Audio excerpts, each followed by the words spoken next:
Que faire à Kyoto fin février? Festival, temple, concours de mochi, c'est pour moi.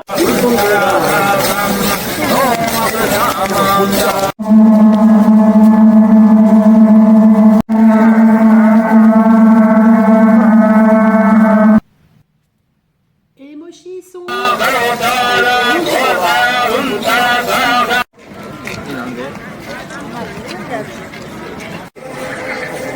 Bonjour, j'espère que vous allez bien.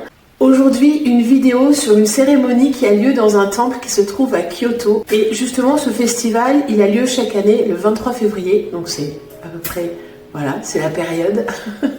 Il est encore temps pour vous d'y aller, c'est un petit peu juste. Dans ma tête, ça allait être plutôt une fête dédiée aux mochis. Il y avait bien des mochis ce jour-là. Vous savez, les petits gâteaux japonais, hein, vraiment, les petits trucs, pâte de riz et tout ça. Mais c'était pas, absolument pas sous la forme à laquelle je m'attendais. D'abord, je vais raconter à la cérémonie.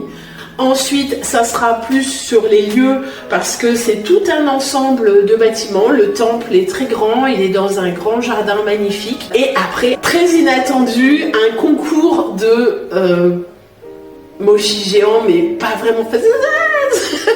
Vous verrez, ça c'est très amusant. Et enfin, la partie un peu gênante, mais que je voulais mettre quand même parce que je trouvais ça marrant, la dégustation des mochis que j'ai achetés sur place là-bas. Voilà, ça démarre.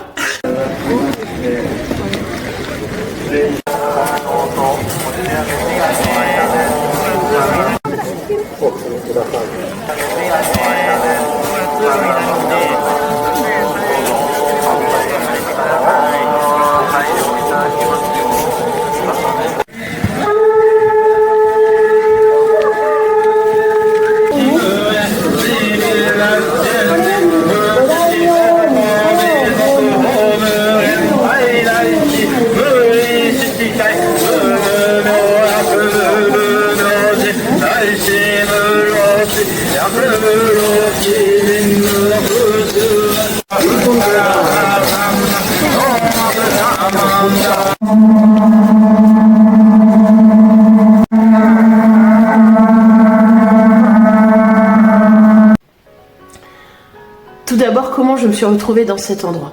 J'avais fait des recherches avant de partir et j'avais vu que fin février, c'était une période qui était fériée pour les Japonais parce qu'il y a une fête qui est liée à l'empereur. Et je me suis dit, ça va être bondé, surtout à Kyoto, qui est déjà de base une ville touristique. Il va y avoir un monde fou, je ne pourrais pas circuler. Il faut que je me trouve des choses à voir et à faire un petit peu dans la ville, parce que j'étais quand même à Kyoto, mais en dehors des sentiers battus. Bon, spoiler, oui, c'est vrai que comme c'est des jours qui sont fériés pour les Japonais eux-mêmes voyagent beaucoup, et il y a énormément de Japonais eux-mêmes qui, étant en vacances, circulent, et à Kyoto, entre autres. Enfin, ça va. Quand on voit des émissions sur le surtourisme au Japon, allez-y en février, hein. Bon. Donc ça, c'était pas forcément indispensable, mais bon, je le savais pas à l'avance, évidemment. Donc j'avais regardé des choses un petit peu à l'écart, mais quand même liées aux jours fériés, en me disant, il y a des festivals qui vont avoir lieu un peu partout, faut que je regarde. Et je tombe sur quelque chose, je vois tout de suite que c'est lié au mochi. Je me dis, oh wow. Festival du mochi, ça c'est pour moi, direct. Je me voyais déjà dégustation, concours, parce que c'était tout de suite, il y avait une notion il y a une compétition dans ce festival. Je me voyais déjà en train de manger le plus de mochi dans la journée, je me suis dit, oh, j'ai mes chances. Voilà. Et je regarde, je repère où c'est. Quand même, la veille à Kyoto, je me rends à l'office du tourisme pour vérifier auprès de l'office du tourisme que j'avais bien compris, que ça avait bien lieu. Je voyais qu'ils étaient très surpris que déjà j'ai même eu connaissance de ce festival. Donc j'y suis allée en bus. C'est à Tataouine-la-Galette ce truc. Hein. C'est quelque chose qui se visite aussi le reste d'année. Alors je sais pas si c'est tout le temps ouvert. Et ça doit avoir un intérêt en soi. Hein. Moi j'ai pas vu ça dans les conditions habituelles évidemment parce que c'était noir de monde. Mais c'est joli autrement comme endroit. Il y a un beau parc. J'arrive et j'ai vu qu'il y avait une file de gens qui patientaient, qui faisaient la queue tranquillement sous la pluie, hein, parce que pleuvait comme un peu pendant tout mon séjour. Voilà, février, hein, voilà. Février, meilleure période pour pas avoir de touristes, mais par contre, peut-être pire période pour le climat, je ne sais pas. La météo en février, normal quoi. Après, faut pas non plus s'attendre. Hein. Donc je fais la queue avec tous ces gens et je vois quand même. Je sais pas si on verra là bien sur les photos, c'est clair qu'il y a vraiment une file de gens qui font la queue et puis il y a quand même un passage vide et de temps en temps il y a des gens qui tracent là, qui doublent. Mais je me dis, Chloé, tu es déjà de très loin la seule touriste et j'étais même radicalement la seule occidentale. Au Japon, fait comme les Japonais, fait profil bas et fait la queue. Et au bout, mais peut-être d'une heure de queue sous la pluie, je me rends compte qu'en fait, pendant tout ce temps, je faisais la queue non pas pour rentrer dans le site. Tous ces gens allaient chercher quelque chose sur un stand. Je pense que c'était une bénédiction ou alors eux-mêmes déposaient quelque chose à faire bénir par les moines. Quand je suis arrivée, déjà en faisant la queue, on entendait des sortes de chants, de psalmodies,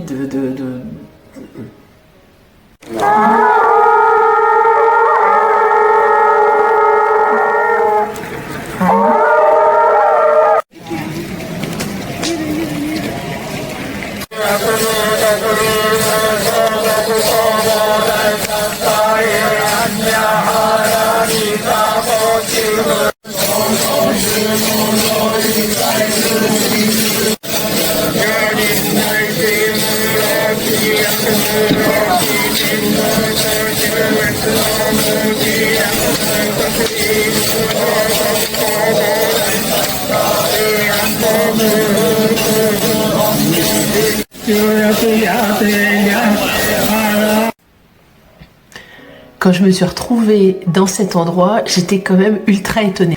Je rappelle quand même que moi, à la base, je venais voir un festival du mochi. Je m'attendais à trouver un concours de dégustation. Et j'arrive dans un truc avec des moines qui psalmodient autour du feu. J'ai pas tellement pu prendre de vidéos parce que j'étais la seule touriste. Mais je vais essayer de vous expliquer comment ça s'est passé parce que depuis je me suis un petit peu documentée. Je me prétends pas du tout être une spécialiste. Hein. D'ailleurs j'ai pris des petites notes. Ce sont des moines de la montagne. Alors c'est des moines qui s'appellent Yamabushi. À la base il y a le Shugendo. Le Shugendo, c'est la voie de l'entraînement et de l'épreuve. Je dis ça comme si c'était une évidence. Et c'est quelque chose de très très ancien qui apparemment a 2000 ans. Je dis ça, moi, c'est ce que j'ai trouvé sur internet. Hein, et j'ai eu du mal d'ailleurs à trouver des informations. C'est documenté, mais j'ai pas vu beaucoup de choses. Les Yamabushi, c'est ceux qui vivent dans la montagne, hein, tout simplement. Ce sont des ermites. C'est tout un procédé pour devenir Yamabushi, si jamais ça vous intéresse. Il y a tout un parcours initiatique, évidemment. Bon, c'est pas à la portée du premier venu. Hein. Les Yamabushi sont spécialisés dans l'exorcisme, les guérisons, la prière et ce sont des intermédiaires entre les forces de la montagne et les habitants de la montagne. Ces prêtres de la montagne font des rituels publics à certaines périodes. Là, c'est quelque chose qui a lieu chaque année à la même date. La cérémonie du feu, le Saitogoma, cette cérémonie a lieu chaque année le 23 février. Le Shugendo, donc c'est une religion très ancienne et ça a été carrément interdit au moment de l'ouverture du Japon, lors de la période Meiji. En 1868, le Japon change d'époque et là on a une véritable volonté de s'ouvrir à l'Occident. Il y a eu un petit peu une renaissance de cette tradition dans les années 80. Aujourd'hui, depuis les années 2000, c'est une vraie volonté de reprendre toutes ces anciennes traditions. Les Yamabushi, donc les moines des montagnes, ils font plusieurs rituels différents. Alors ils ont pas mal de choses qui sont liées à la montagne, c'est-à-dire des processions, des moments dans la montagne où ils se retrouvent pour écrire des prières sur des petits panneaux de bois qu'ils vont placer dans la montagne, donc ça c'est un peu leur truc. Et ils ont aussi pas mal de rituels qui sont liés avec le feu, puisque le feu est considéré comme une purification. Donc ils ont plusieurs rituels dans l'année qui sont liés au feu et qui vont être publics. Typiquement, c'est pas un truc qui leur est propre ça, hein, mais marcher sur les braises pieds nus. Alors là, ils n'ont pas du tout fait ça. Lors de ce rituel de Saitogoma, il y a plusieurs étapes. Tout d'abord, ils vont souffler dans une conque pour appeler les esprits. Dans une conque, donc dans un coquillage, hein, vous voyez, un gros coquillage. Alors évidemment, ce coquillage a un nom que je ne retrouve pas. Alors, donc cette conque, ça s'appelle un oragai. Ça va appeler les esprits et ensuite ils peuvent commencer le rituel. Le rituel, il est dans une zone qui est délimitée par une corde, cette corde qui va séparer la sphère du sacré. Et eux, ils sont tous à l'intérieur de ce périmètre délimité par une corde. Et au milieu de ce périmètre, il y a un foyer. Ce feu va être composé de buissons qui ont été ramassés préalablement dans la montagne. Et petit à petit, ils vont jeter des bouts de bois sur lesquels les visiteurs ont écrit des prières. Ces bouts de bois, c'est aussi une façon de purifier les personnes qui ont écrit les prières. Les Yamabushi portent une tenue rituelle. Je pense que c'est selon leur grade, parce qu'ils ne sont pas tous habillés pareil. Ça, c'est quelque chose qui m'a frappé. Il y en a qui sont habillés en violet. Peut-être que c'est carrément un autre ordre. Ça, j'ai pas su si c'était tous des Yamabushi. Et puis, il y en avait d'autres qui avaient une tenue un petit peu beige, avec une peau attachée à la taille, plusieurs vêtements en tissu superposés, et puis un petit chapeau noir, je sais pas si c'est un chapeau, je sais pas ce que c'est censé symboliser, ça j'ai trouvé nulle part sur internet. À plusieurs reprises il en est fait mention, mais j'ai pas du tout compris ce que ça signifiait, et qui est juste au milieu du front. Ça m'a laissé vachement perplexe. Les visiteurs qui venaient venaient pas seulement pour voir la cérémonie, ils venaient aussi pour gagner une forme d'énergie grâce à la présence d'une épée sacrée qui est rattachée à 5 divinités. Alors, ce sont des divinités qu'on appelle des Mio. Il y a donc 5 petites statuettes. Donc, en tout cas, ces divinités sont représentées comme ça, par 5 statuettes. Le site se divisait en plusieurs parties, c'était très grand, et tout ça à flanc de montagne.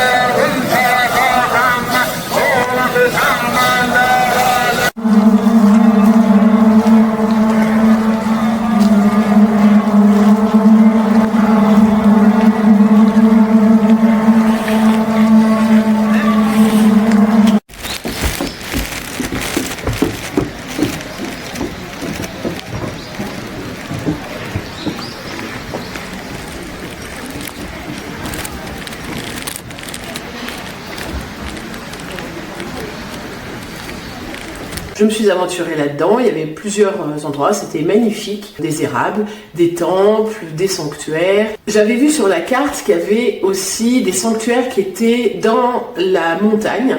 On parle quand même de moines de la montagne. Donc il y a des sortes d'excursions qui sont balisées par les moines eux-mêmes. En bas, il y avait une petite guitoune avec, justement, il fallait acheter un ticket pour aller faire une excursion. Donc c'était payant en plus. Et on pouvait comme ça accéder à un chemin dans la forêt pour monter. Je le prends et en fait c'était assez long, et l'arrivée, j'ai trouvé que le sanctuaire était très décevant.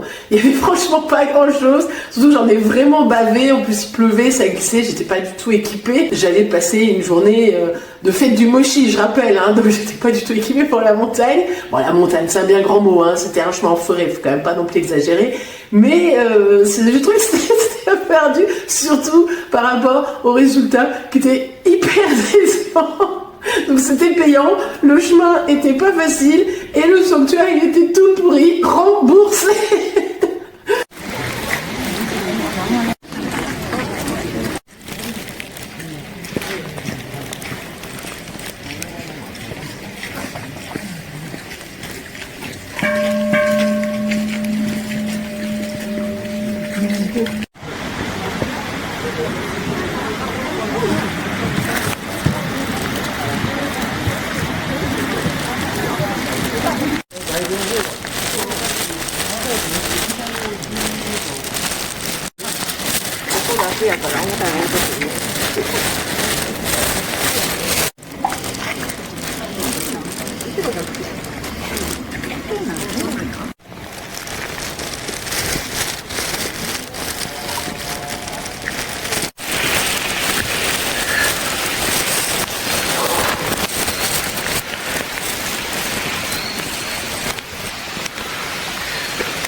Par la suite, j'ai vu qu'il y avait un autre sanctuaire qui était indiqué un peu plus loin dans la montagne, finalement, auquel on accédait par un chemin parallèle à celui que j'avais pris, mais un peu plus loin.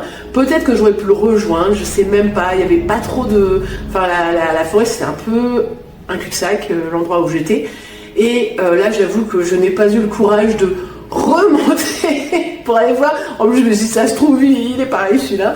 Mais donc potentiellement, j'étais pas au bon endroit. Je ne sais pas. En tout cas, moi, mon coin, le truc pour lequel j'ai acheté un ticket payant, etc., c'était bien ça. Hein. Je ne me suis pas trompée. De toute façon, il n'y avait qu'un chemin. Mais il y en avait un autre qui avait l'air encore plus intéressant, un peu plus loin. Dommage. Et en plus, peut-être gratuit. Très dommage. Mais bon, c'était pas très cher, hein, de toute façon. Chaque fois, voilà, c'est quelques euros. Hein. Ça, c'est quand même à faire. Et quand on a un peu plus de temps et peut-être aussi un peu plus de courage, on peut comme ça faire des excursions pour aller voir différents points dans la montagne qui sont très intéressants, peut-être. Au début, j'ai dit en plaisantant qu'en arrivant, je cherchais les mochis et que j'étais tombée directement sur la cérémonie bouddhiste. C'est faux. On voit tout de suite les mochis géants qui sont disposés devant le temple.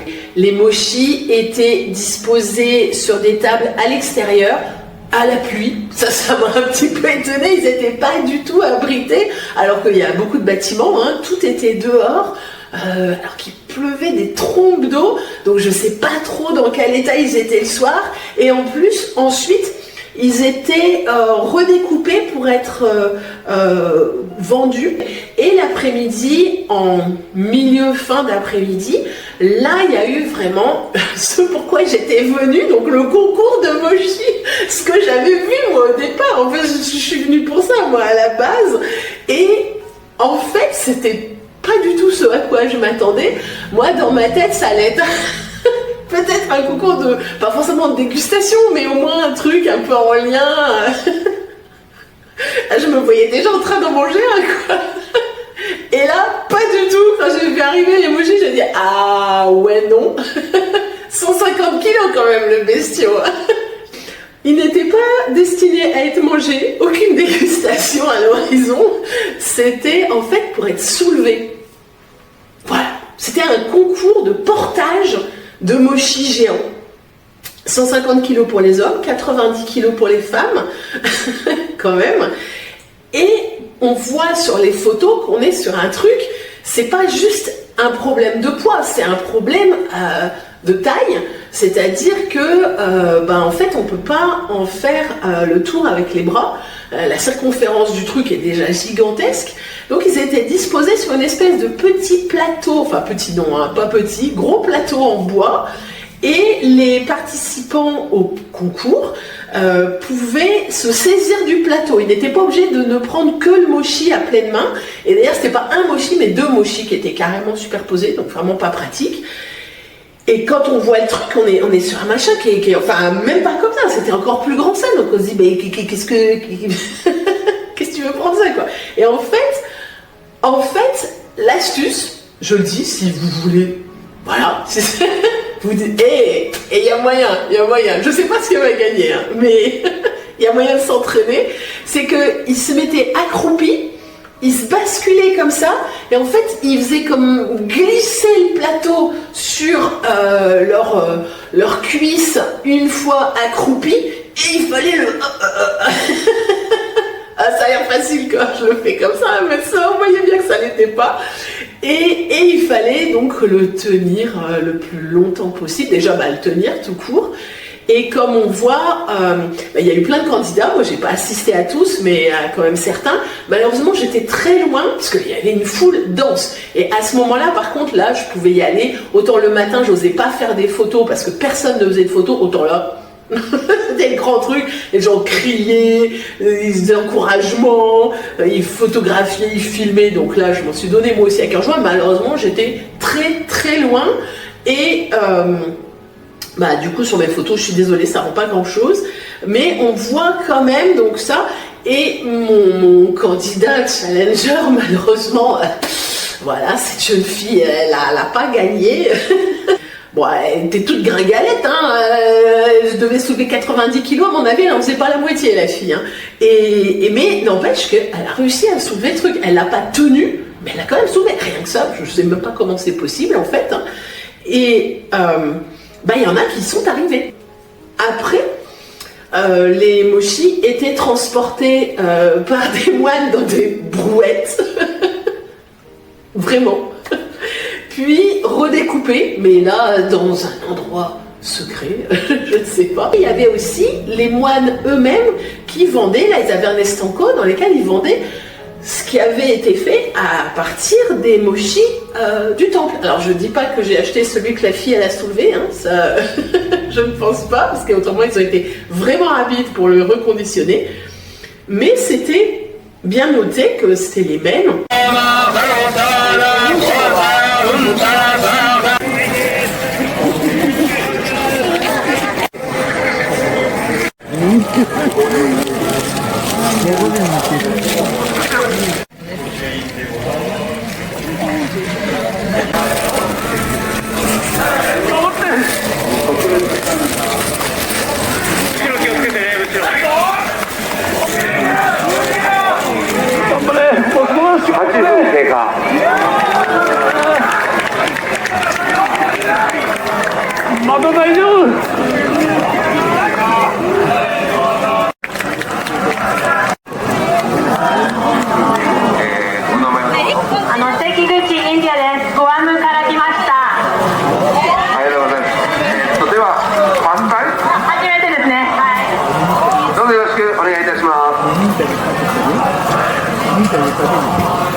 Bon alors maintenant, je vous dois la vérité.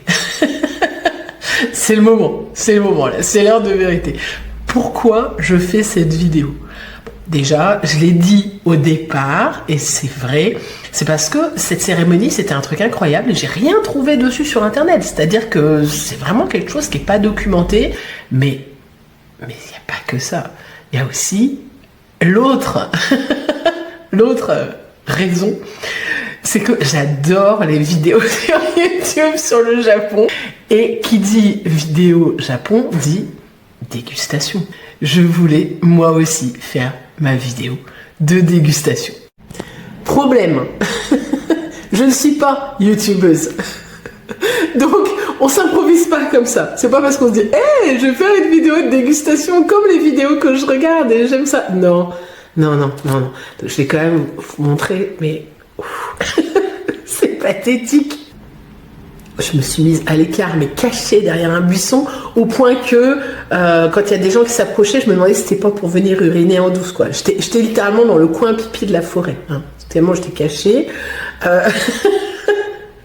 Et même là, au début, j'ai fait une première vidéo très courte dans laquelle je disais ah voici les mochis. Et puis j'étais tellement gênée que très rapidement c'était voici les mochis. C'était de l'ASMR, voilà, ma dégustation.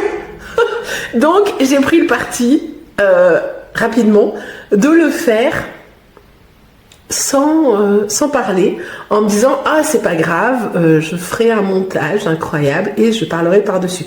Sauf que ça ressemble à rien, c'est-à-dire qu'on me voit, j'ai l'air d'un petit animal traqué qui mange son mochi caché dans un coin, je regarde sur les côtés discretos un peu en mode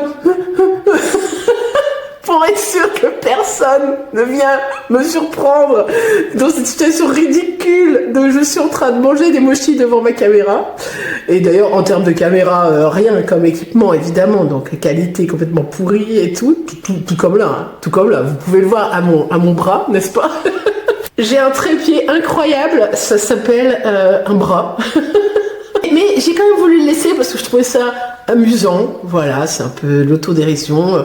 Et en plus, watch time oblige, donc en vrai je m'en fiche du watch time, puisque de toute façon c'est ni monétisé ni rien, hein, je suis pas du tout dans le truc. Hein. Restez jusqu'à la fin, voilà, c'était ça la phrase que j'avais envie de dire.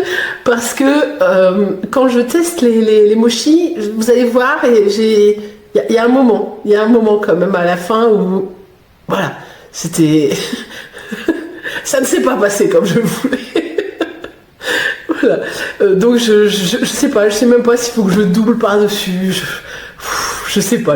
Cette vidéo est tout à fait pitoyable, mais ça fait partie du truc.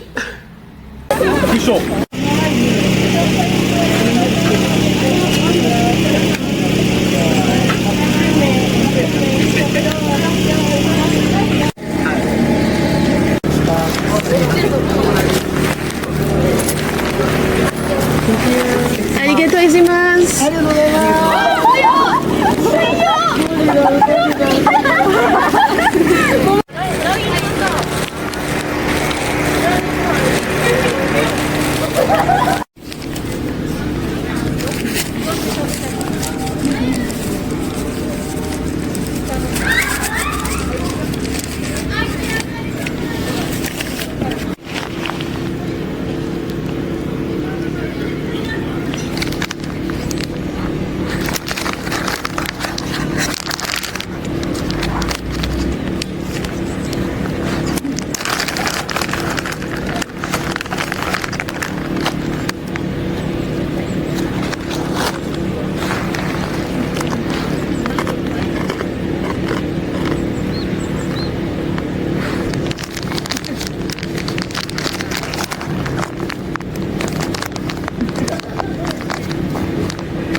que j'ignorais, c'est qu'au Japon, il existe 2 sortes de mochi. Alors, les mochis qu'on connaît en France, hein, c'est-à-dire les petites boules fourrées avec des haricots rouges, ça c'est très très bon, super. Et des mochis qui sont beaucoup plus durs. C'est une japonaise qui m'a montré ça quelques jours plus tard chez elle. Ça se présente comme un bloc emballé dans du plastique. On le coupe au fur et à mesure en fines tranches, très très fines comme des petites lamelles. Et on le met dans la soupe, à cuire, dans un bouillon. Donc ça se cuit, c'est un ingrédient. En fait, c'est pas du tout... c'est absolument pas prévu pour être mangé comme ça. Cette vidéo était plus longue que ce que je fais habituellement, mais j'espère que ça vous a quand même plu. Vous pouvez me retrouver sur Instagram, sur isère.chloévdb.peinture, ou bien directement à l'atelier de la Grange de Beaucroissant, en Isère, ou sur cette chaîne YouTube. Merci beaucoup, au revoir.